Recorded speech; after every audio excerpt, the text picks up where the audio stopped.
kita peragakan ulang dulu SBAR dan TPAK. Kalau kurang-kurang dimaafkan saja. Contohnya begini, misal kita terima pasien baru atau bisa di UGD, di rawat inap, di Polok Wimo misalnya, kita situasi, misal kita laporkan pasiennya. Saya telepon dokter, misalnya dokter Aditya. Assalamualaikum Pak Dokter, saya dengan Vida, misal Vida Uci, perawat UGD yang jaga pagi hari ini, kita sebutkan nama. Saya ingin melaporkan pasien baru, laki-laki, nama Purwanto, umur 56 tahun, dari Desa Rupe. Itu sudah include di sana.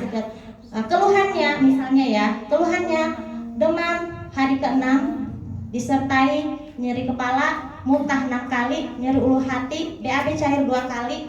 Misalnya mata cekung, CRT-nya lebih dari 2 detik, terus turgor kulitnya misalnya lambat, sudah dijelaskan di situ. Riwayat hipertensi dan riwayat hipertensi, misalnya ada riwayat penyakit sebelumnya.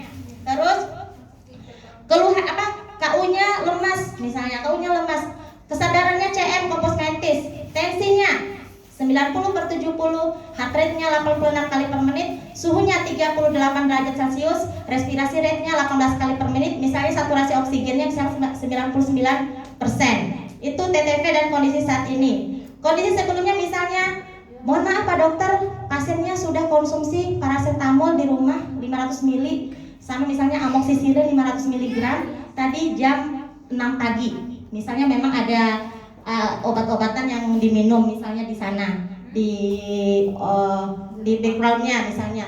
Assessmentnya misalnya sudah datang periksa lab kemarin Pak Dokter, misalnya ditemukan BBC-nya misalnya 15.000, misalnya trombositnya misalnya 100.000, sudah cuma periksa DL-nya aja Pak Dokter, mungkin saya curiganya tipes atau tipoid misalnya gitu kan. Boleh misalnya kita mau konfirmasi dengan pengetahuan kita tapi nggak lebih dari dokternya misalnya.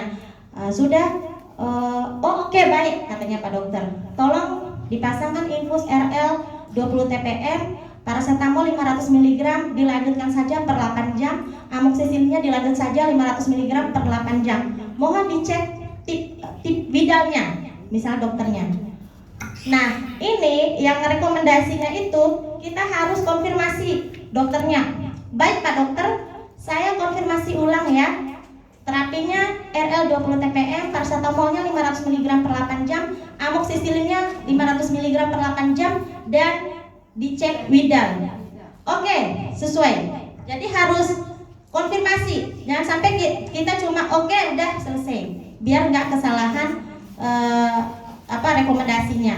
Nah, stempel tebaknya kebetulan dulu ini punya saya waktu ASN itu ada stempelnya. Di UGD kan ada ya?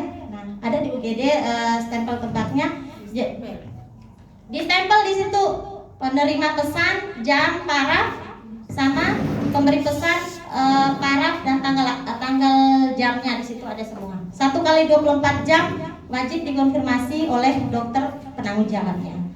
Jadi komunikasi efektif ini bukan hanya pelaporan telepon. Jadi pas pergantian shift juga boleh digunakan.